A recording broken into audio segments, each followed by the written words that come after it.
ഗുണ്ടാ criminal സംഘങ്ങളിൽ പലരും മരണഭയത്തോടെയാണ് ഇപ്പോൾ ജീവിക്കുന്നത്. ഏത് സമയവും ആക്രമണമോ കൊലപാതകമോ ഉണ്ടാകാം. കായംകുളം സ്വദേശി ഷാമോൻ എന്ന ഗുണ്ടാ നേതാവിനെ ആ മരണഭീതിയാണ് കൊലയാളിയാക്കി മാറ്റിയത്. കരുനാഗപ്പള്ളിയിലെ ആലുവ അതുൽ കൊലക്കേസിലാണ് നിർണായകമായ വെളിപ്പെടുത്തൽ. അതുൽ തന്നെ കൊല്ലുമോ എന്ന ആശങ്കയും പണപ്പിരിവ് നടത്തി കൊലപാതകത്തിന് സഹായം ചെയ്തു കൊടുത്തെന്നാണ് ഷാമോന്റെ മൊഴി.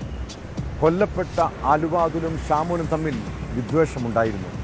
കേസിൽ കൂടുതൽ പേർ അറസ്റ്റിലാകുമെന്നാണ് പോലീസ് നൽകുന്ന വിവരം.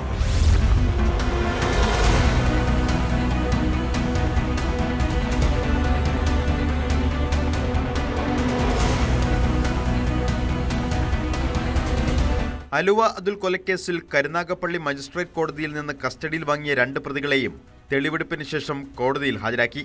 കായംകുളം സ്വദേശി ഷാമോൻ, നീണ്ടകര സ്വദേശി അൻഷാദ് എന്നിവരെയാണ് 3 ദിവസത്തെ കസ്റ്റഡിയിൽ ചോദ്യം ചെയ്തത്. ഇവരിൽ നിന്ന് കേസുമായി ബന്ധപ്പെട്ട ചില നിർണായക വിവരങ്ങൾ പോലീസിന് ലഭിച്ചെന്നാണ് സൂചന. കേസിലെ പ്രധാന പ്രതിയായ ഷാമോൻ കൊലപാതകത്തിന് സാമ്പത്തിക സഹായവും വാഹനവും ഒരുക്കിയതായി അന്വേഷണത്തിൽ കണ്ടെത്തി. കൊലയാളി സംഘത്തിന് രക്ഷപ്പെടാൻ വാഹനങ്ങൾ നൽകിയത് അൻഷാദാണെന്നും പോലീസ് പറയുന്നു. കൊല്ലപ്പെട്ട ആലുവ അതുലും ഷാമോനും തമ്മിൽ വിദ്വേഷമുണ്ടായിരുന്നു. അയാൾ തന്നെ കൊല്ലുമെന്ന സുഹൃത്തുക്കളോട് ഷാമോൻ പറഞ്ഞിരുന്നതായി അന്വേഷണത്തിൽ പോലീസ് കണ്ടെത്തി.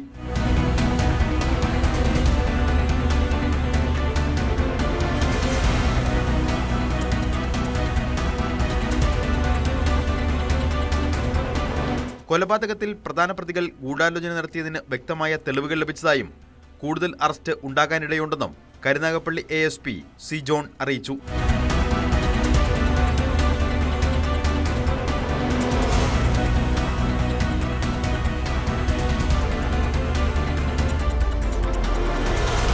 ന്യൂസ് 18 തിരൂർ.